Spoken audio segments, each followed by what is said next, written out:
শ্রীমদ্ ভাগবত প্রথম স্কন্ধ কৃষ্ণ কৃপা শ্রীমূর্তি শ্রীল অভয় চরণারবিন্দ ভক্তি বেদান্ত স্বামী প্রভুপাদ আন্তর্জাতিক কৃষ্ণ ভাবনামৃত সংঘের প্রতিষ্ঠাতা আচার্য।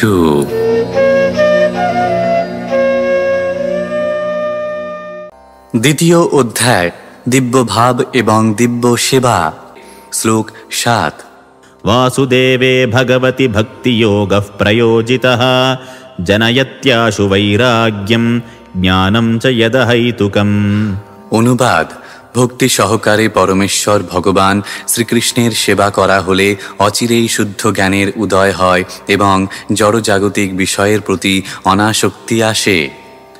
তাৎপর্য: যারা মনে করে যে পরমেশ্বর ভগবান শ্রীকৃষ্ণের প্রতি ভক্তি ভাবুকের ভাব প্রবণতা ছাড়া আর কিছু নয়, তারা তর্ক উত্থাপন করে বলতে পারে যে শাস্ত্রে যজ্ঞ, দান, তপশ্চর্যা, জ্ঞান, যোগ ইত্যাদি পারমার্থিক উপলব্ধির বহু পন্থা নির্দেশিত হয়েছে।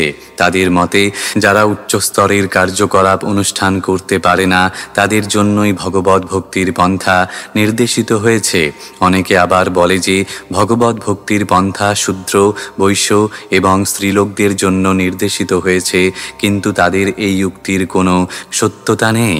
ভগবত ভক্তি হচ্ছে সমস্ত পারমার্থিক কার্যকলাপের মধ্যে সর্বশ্রেষ্ঠ এবং তাই এই পন্থা মহিমান্বিত এবং তা অত্যন্ত সরল। যে সমস্ত শুদ্ধ ভক্ত ঐকান্তিকভাবে ভগবানের সঙ্গে সম্পর্কযুক্ত হওয়ার প্রয়াসী, তাদের কাছে এই পন্থা হচ্ছে সর্বশ্রেষ্ঠ।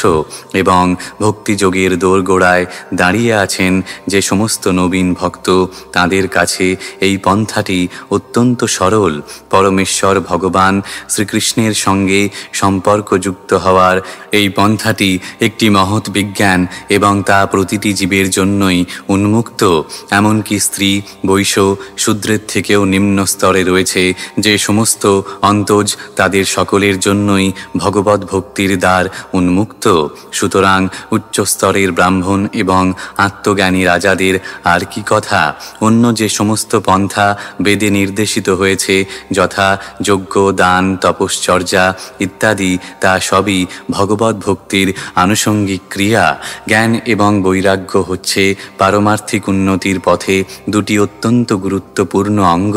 পারমার্থিক পথ জড় এবং চিন্ময় উভয় বিষয়েই পূর্ণ জ্ঞান দান করে এবং এইভাবে পূর্ণ জ্ঞান লাভ করে মানুষ জড়বন্ধন থেকে মুক্ত হয়ে পারমার্থিক কার্যকলাপে আগ্রহান্বিত হয়। জড় বিষয়ের প্রতি অনাসক্ত নিষ্ক্রিয়তা নয়, যা অল্প বুদ্ধি সম্পন্ন মানুষেরা মনে করে থাকে। নৈষকর্ম কথাটির অর্থ হচ্ছে অপ্রয়োজনীয় বিষয়গুলি ত্যাগ করা। ত্যাগ বলতে প্রয়োজনীয় বিষয় ত্যাগের কথা বলা হচ্ছে না, তেমনি জড় বিষয় ত্যাগ বলতে জীবের যথার্থ কর্ম ত্যাগের কথা বলা হচ্ছে না। ভক্তি মার্গের উদ্দেশ্য হচ্ছে বাস্তব বস্তু সম্পর্কে অবগত হওয়া। যখন বাস্তব বস্তুকে জানা যায়, তখন অবাস্তব বিষয়গুলি আপনা থেকেই দূর হয়ে যায়। তাই বাস্তব বস্তুর প্রতি বাস্তবভাবে সেবাযুক্ত হওয়ার ফলে ভগবত ভক্তির বিকাশ হয় এবং তখন জীব আপনা থেকেই নিকৃষ্ট বিষয়ের প্রতি নিরাসক্ত হয়। তখন স্বাভাবিকভাবেই সে উৎকৃষ্ট বস্তুর প্রতি আসক্ত হয়। তেমনি ভগবত ভক্তি জীবের পরম বৃত্তি হওয়ার ফলে তা মানুষকে জড়জগতে ইন্দ্রিয় সুখ ভোগের প্রচেষ্টা থেকে মুক্ত করে। সেটি হচ্ছে শুদ্ধ ভক্তের লক্ষণ। তিনি মূর্খ নন, অথবা তিনি নিকৃষ্ট স্তরের কার্যকলাপে যুক্ত নন, অথবা তার কোনো জাগতিক আসক্তিও নেই। শুষ্ক যুক্তিতর্ক দিয়ে এই স্তরে উন্নীত হওয়া যায় না। তা সম্ভব হয় কেবল পরমেশ্বর ভগবানের কৃপার প্রভাবেই, অর্থাৎ ভগবানের শুদ্ধ ভক্তের মধ্যে জ্ঞান, বৈরাগ্য আদি সবকটি দিব্য গুণই বর্তমান থাকে। কিন্তু জ্ঞান থাকলেই অথবা অনাসক্ত হলেই ভগবত ভক্তির তত্ত্ব জানা যায় না। ভক্তি হচ্ছে মানুষের সর্বশ্রেষ্ঠ বৃত্তি। শ্লোক ৮।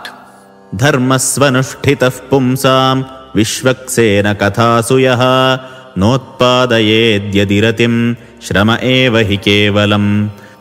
অনুবাদ: স্বীয় বৃত্তি অনুসারে বর্ণাশ্রম পালন রূপ স্বধর্ম অনুষ্ঠান করার ফলেও যদি পরমেশ্বর ভগবানের মহিমা শ্রবণ কীর্তনে আসক্তির উদয় না হয়, তাহলে তা বৃথাশ্রম মাত্র। তাৎপর্য: মানুষের বিভিন্ন রকমের প্রবৃত্তি অনুসারে বিভিন্ন রকমের ধর্ম রয়েছে। জড় বিষয়াসক্ত যে মানুষ তার স্থূল জড় শরীরটির ঊর্ধ্বে আর কিছুই দর্শন করতে পারে না, তার কাছে তার ইন্দ্রিয়ের অতীত আর কিছুই নেই, তাই তার বৃত্তিগত কার্যকলাপ কেন্দ্রীভূত ও প্রসারিত স্বার্থপরতার মধ্যে আবদ্ধ থাকে।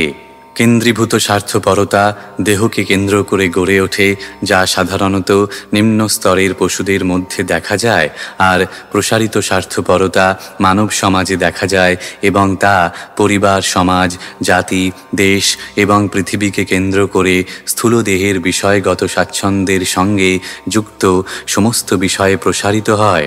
এই সমস্ত স্থূল জড়বাদীদের ঊর্ধ্বে রয়েছে মনোধর্মীরা, যারা তাদের মনোরাজ্যে বিচরণ করে এবং তাদের বৃত্তিগত কার্যকলাপ হচ্ছে কবিতা রচনা করা বা দার্শনিক মতবাদ সৃষ্টি করা, যেগুলি হচ্ছে দেহ এবং মনের মধ্যে সীমাবদ্ধ স্বার্থপরতা।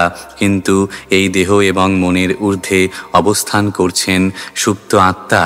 দেহে যার অনুপস্থিতির ফলে দেহগত এবং মনোগত স্বার্থপরতাই অর্থহীন হয়ে যায়। কিন্তু অল্পবুদ্ধি সম্পন্ন মানুষদের আত্মার প্রয়োজন সম্বন্ধে কোনো ধারণা নেই।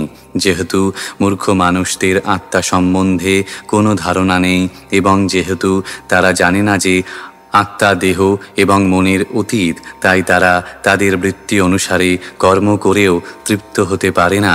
আত্মার তৃপ্তি বা প্রসন্নতা সম্বন্ধে প্রশ্নের উত্থাপন এখানে করা হয়েছে। আত্মা স্থূল দেহ এবং সূক্ষ্ম মনের অতীত। দেহ এবং মনকে সক্রিয় করে আত্মা। সুপ্ত আত্মার প্রয়োজনগুলি সম্বন্ধে অবগত না হয়ে শুধুমাত্র দেহ এবং মনের চাহিদাগুলি মিটিয়ে কখনোই সুখী হওয়া যায় না। দেহ এবং মন হচ্ছে বাহ্যিক আবরণ। আত্মার সন্তুষ্টি বিধানের জন্য আত্মার প্রয়োজনগুলি মেটাতে হবে। একটি পাখির খাঁচা পরিষ্কার করে যেমন পাখিটিকে আনন্দ দান করা যায় না, তেমনি দেহ এবং মনের প্রয়োজনগুলি মিটিয়ে আত্মাকে আনন্দ দান করা যায় না।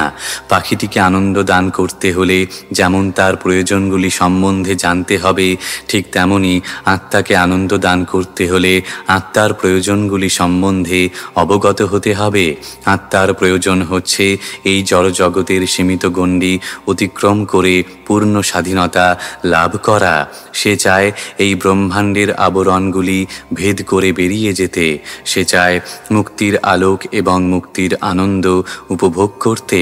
সেই মুক্তি সে তখনই লাভ করতে পারে যখন সে পূর্ণ আনন্দময় পরমেশ্বর ভগবানের সঙ্গে যুক্ত হয়। সকলের হৃদয়েই ভগবানের প্রতি সুপ্ত প্রেম রয়েছে। স্থূল এবং সূক্ষ্ম জড়বস্তুর প্রতি জীবের যে আসক্তি, তা জড়দেহ এবং মনের মাধ্যমে চিন্ময় ভগবত প্রেমেরই বিকৃত প্রকাশ। তাই আমাদের স্বধর্ম পরায়ণ হতে হবে, যাতে আমরা আমাদের হৃদয়ে দিব্য চেতনার বিকাশ করতে পারি। তা সম্ভব হয় কেবল পরমেশ্বর ভগবানের অপ্রাকৃত কার্যকলাপের মহিমা শ্রবণ এবং কীর্তন করার মাধ্যমে। এবং যে ধর্ম বা বৃত্তিগত কার্যকলাপ অনুষ্ঠানের ফলে পরমেশ্বর ভগবানের অপ্রাকৃত মহিমা শ্রবণ এবং কীর্তনের প্রতি আসক্তির উদয় হয় না, তাকে এখানে শ্রম এবহি কেবলম বলে বর্ণনা করা হয়েছে। তার কারণ হচ্ছে অন্য সমস্ত ধর্ম আত্মাকে মুক্তি দান করতে পারে না।